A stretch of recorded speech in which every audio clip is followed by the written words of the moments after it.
thinking.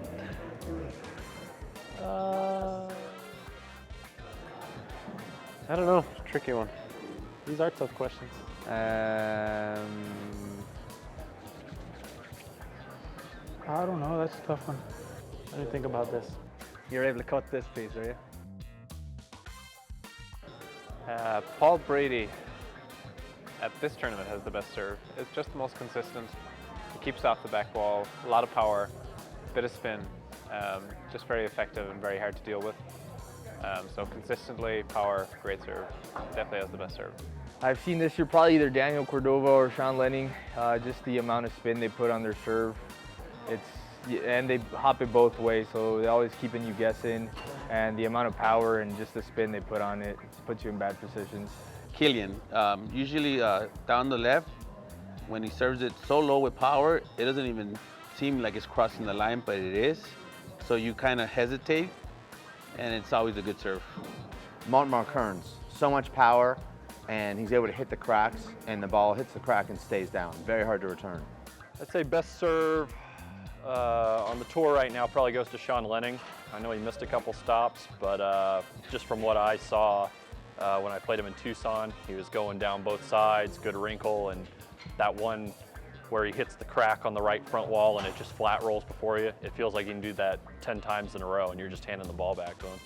I think the most dangerous serve maybe, well, Sean's also not been to many of the tournaments, but I think he's got a very dangerous like first and second serve. But I think consistently the best server is probably Killian. I think of the players that I've played this season that Killian has the best serve. I think when he gets in his groove, he gets real low on the ball, and you know it's a common occurrence that they're doubling, sometimes bouncing 3 times for the back wall. So it'll be Killian for me. I think that's pretty tough. I think it'd probably be a tie between maybe Sean, Daniel, and Killian. I think Sean, when he's cracking out the serve down the right, down the left, they're ungettable. Daniel is when he hops it like down the left, down the right, some of those are also ungettable. And Killian, he's just very consistent. You know, he's super low, drives down the left, down the right, and I mean, all 3 of them can hit aces when they're feeling it.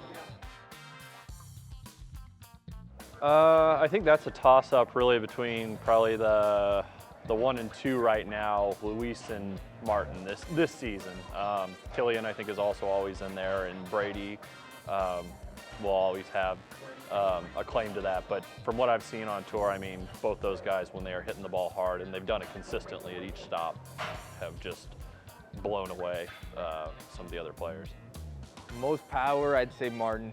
Martin is, I played him last tournament in the drop down, and yeah, he just impressed me with how hard he could hit the ball.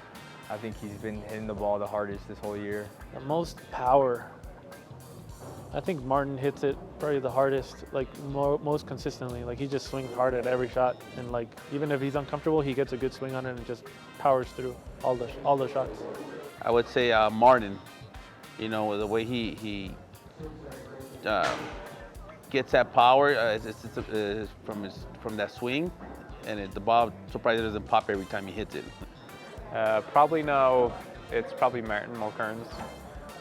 You know, he just, when you're in the court with him, it just seems when he tees up on a ball, it's definitely, he's got the most miles per hour on a ball, and it just seems like he puts you under a lot of pressure. So I would think Martin Mulcairns has the most power. I suppose he hasn't played on the tour here this year, but I'd say if we were to include this weekend in, if I were to go on my experience, Paul Brady usually has the most power. Most power, I'd say Martin Mulcairns. He's hitting the crap out of the ball. Martin Kearns, when he loads up on the ball, even when he's off balance, he can hit the ball so hard, it's like he's hitting with a racket.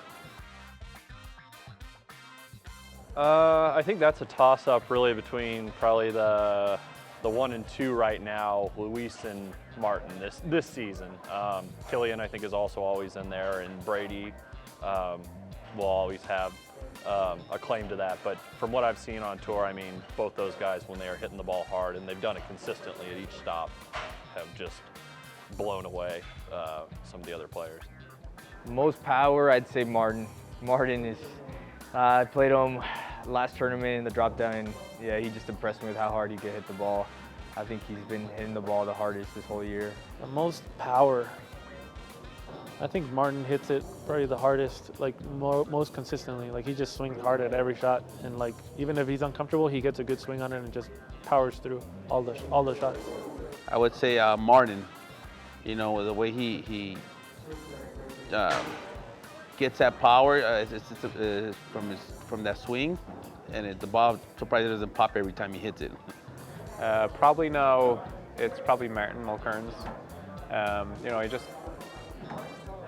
when you're in the court with him, it just seems when he tees up on a ball, it's definitely, he's got the most miles per hour on a ball, and it just seems like he puts you under a lot of pressure. So I would think Martin Mulcairns has the most power. I suppose he hasn't played on the tour here this year, but I'd say if we were to include this weekend if I were to go on my experience, Paul Brady usually has the most power. Most power, I'd say Martin Mulcairns. He's hitting the crap out of the ball. Martin Mulcairns. When he loads up on the ball, even when he's off balance, he can hit the ball so hard, it's like he's hitting with a racket. Ivan Burgos has the most speed. He's definitely, you know, he's just very nifty on his feet. Probably could nearly match him when I was the same age as him, but you know, now he's just a lot faster than me, and he's definitely the fastest person on the tour at the moment. Speed, I would say Ivan Burgos or Killian Carroll are the two quickest. Killian, for sure. Killian Carroll, I'd say, has to get that award. I think like Ivan Burgos is probably the fastest. Like he doesn't anticipate as well as some of the top pros, but he's so fast. Like he switches directions. I think he's the fastest. Most speed, I think that still goes to Killian. You know, it's his trademark, gets everything. Always puts it like one step out of your reach too, you know, but he does that because he's willing to work so hard, so in shape, and you know, in that speed just allows him to get in positions that other players can't. Killian Carroll. He's been known to be the fastest guy on the tour, and I think he still is. Killian, you know, he's one of those guys that, you know, you think you have him, and he's there every time. The most speed, oh man, that's a toss-up. I think I usually always say Killian, but Ivan is actually pretty impressive as well. He's really, really fast in the court. I would say Leo Canales, you know, he's up there, you know, he keeps going and going and going. Breakthrough player, oh, man. I feel like we've had a lot of consistency up on the top, so breakthrough player, I'd say somebody that's made the top 8 for the first time, which I think would be, I think Max has been in the top 8 for the first time, so I'd say Max has broken through. It's a really good accomplishment. Making it to the top 8 is not easy, so getting there it's huge for him. Oh, there's been a lot, and I know, I would say myself, possibly. I've had a good season, but I'm only 2 slots up from where I ended last year, so you know, I'm happy to be in the top 8. So I'd throw it actually to Mark Doyle. You know, he's had a couple, top 5, top 6 finishes here, beat some pretty good players, had massive drag-out fights with Fink and Shorty. So, I mean, for as young as he is, and I'm sure we're going to see a lot more of him, I'd give it to Mark Doyle. Mark Doyle is the breakthrough player of the year. You know, he's been playing very well for a rookie, and you know, he kind of came out of nowhere, just spending his year in Mankato, and hopefully we'll see him for the next 3 years as he's going to spend the rest of his time in Mankato. Maybe Ivan too, because he wasn't coming to pro stops. Started coming, and he's got like some, you know, decent wins, and he's playing well. And I think he's going to go far too. So I think it was his first step of many. Probably would have to give that based on his most recent result. I think Max Langmack had, you know, to make his first pro final. I think all the other finals had the same three or 4 players in them. So I think Max was a new person to make a final, and you know, taking down Luis in the semi-final of that, who's ranked number 1, was a huge achievement for him. I'd say Ivan Burgos is a breakthrough player. He's come out to a few pro stops and stuff, but was having issues qualifying and stuff, and he finally broke through it. Now it seems like he's qualifying every tournament and doing well. He's been a few points from getting even better results a couple times, so I think it'd be Ivan. think the Rookie of the Year would be Mark Doyle. He came first year and he came out strong, made a few quarterfinals in a row, and he's been doing well. Rookie of the Year, probably another toss-up between Ivan or Mark. And they both have very different games, so it's kind of cool to see how they have gotten some good wins under their belt this year. Ivan, shooter, a lot of speed. Mark shoots the ball as well, but he's got a lot of touch up in the front court as well. Would have to be Mark Doyle again, Rookie of the Year. He's just played in his first stop this year in 3 quarterfinals and 3 wins against top 8 guys. One of the best rookie seasons we've seen. So I would say Mark. Mark will be the guy. He has some good wins.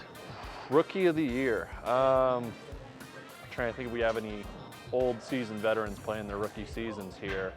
I think it's still Mark. Yeah, he's shown a lot this season. We'll be looking forward to it. Mark Doyle. Yeah. I don't know. It's biased, but I'd say my little brother. He's like, he got some ranking points. He's had some good results. So I think he might be the Rookie of the Year. Yeah, I suppose Mark Doyle for me. I suppose he's been to the most tournaments. I think, you know, Shane Dunn, I know, has done very well this weekend. Ray Ur was excellent in the tournaments I've seen him in, but I suppose Mark has travelled to the most tournaments, and for me, he's probably the breakthrough player of the year. Player of the Year, you got to go with number 1. Luis Cordova has had a really, really good year. He's won 4 or 5 tournaments, I believe, this year, so Player of the Year would probably be him. It's hard to say, but Lucho's got 5 wins coming into the championship, so he's won 5 of the 9 events. Martin's won 3, so it really has to come down to one of those 2, and I guess we'll find out this weekend. If one of them wins here, I would say the winner of that is the Player of the Year. Overall Player of the Year, I give it to Luis, just in terms of tour stop wins. You know, it could be, you know, him or Martin, I think, just in terms of consistency throughout, but Luis really separated himself, and I think he's got, what, 5 to 7 of the tour wins right now? 5. So, you know, he's who I'd give it to. Luis Cordova, I would say. You know, he stepped up to number 1, and he's, you know, here at number 1, playing at number 1, and, you know, he's just definitely played a lot better. Oh, probably my older brother. Luis, he's been just crushing it, playing really well. He's held the number 1 ranking for a while, and just not been dominating, but he's got some good wins. He's got wins over Nash, Killian, Sean, like the toughest players he's been beating. So, and Mulcairns. Well, I suppose the most consistent, to be fair. You know, if you have the number 1 seeding, that typically means you've been the most consistent, or you've won the most. So I suppose on that basis, we'll see how this weekend pans out. But up until now, Luis has won the most tournaments, so I suppose it's Luis then. The overall Player of the Year, I don't know. I guess probably have to be between Mulcairns and I. You know, I've won the most pro stops, and Martin's been playing great. So, say one of us, I'd say. Well, there's been a lot of surprises, but I think Killian playing such a limited schedule was surprising. So Killian losing his number 1 ranking, mostly due to just not playing that many events. I think he's only played in 3 or 4 tournaments, so he's ranked outside the top 5, which he's definitely not outside the top 5, but just the fact that he hasn't played. And when he has played, he's had some success, but also some losses too. Shane beating Mark in the qualifiers. Montana, when Vic beat Sean in the qualifiers, or maybe it was a round of 16 match. Great match. I mean, both guys playing well, both guys kind of coming out of retirement there and showing us a new thing we haven't seen this season. Biggest surprise of the year was Max finally getting Max Slimak getting a big win over the number 1 seed. Maybe like Mulcairns coming in and like playing how he's playing and beating like a lot of players and playing a high level of handball. I think because he wasn't coming to a lot of pro stops, so him being here consistently, that might be the biggest surprise. You know, having the 3-wall event as one of the pro stops is, you know, it's obviously not what we play in Ireland, and it's not an event or a court that I have accessible to me. So maybe it's not surprising, but it's a tough one there to go in, and that it's so important then over the season that it's one of the 6 or so main pro stops. You know, so it has a huge influence on the season. So that was a surprise that if I'm back, I'll have to get used to, I guess. The freshest one is Brady coming to Salt Lake City. You know, that was kind of unexpected. A lot of people didn't know he was still playing. So that's a good surprise. You know, he came out to this one. He's probably getting ready for nationals, so I think that's pretty surprising. A lot of great tournaments. I think Juarez was probably my favorite because it was something new. There was great energy from the crowd. I love the club and the courts and just everything about it. I would say, you know, this tournament's one of the best ones. Montana is another one, but I would say this one. I have my personal favorites. Like, I always seem to play really well in Houston for some reason, so Houston is a fun one. This year for me, it was Montana. You know, always good crowd up there, good hospitality. And it's just a nice place to go for handball. The Juarez tournament. I think we're gonna have a pro stop next year there, so it's gonna be cool. It was like the vibes, everything was awesome this past tournament. So, and it was just a light stop. So next year I think it's gonna be crazy cool. I know we're just after arriving here, but this is always a great tournament. This Players Championship in Salt Lake City is a great tournament, but you know, I really enjoyed any time we're in Tucson Memorial, great tournament. I suppose for me, I really enjoyed New Orleans as well because I won and it just happened to be my birthday, so I think that was a good one for me. My favorite tournament's got to be the Juarez tournament. It was amazing. Everybody needs to be there. It was a lot of fun, so I hope it's even bigger next year. I can't answer that. I love all these tournaments. Hospitality, all the crowds. I have a lot of fun at every tournament we go, and I'm grateful for people hosting us and bringing the WPH to all the towns we go to.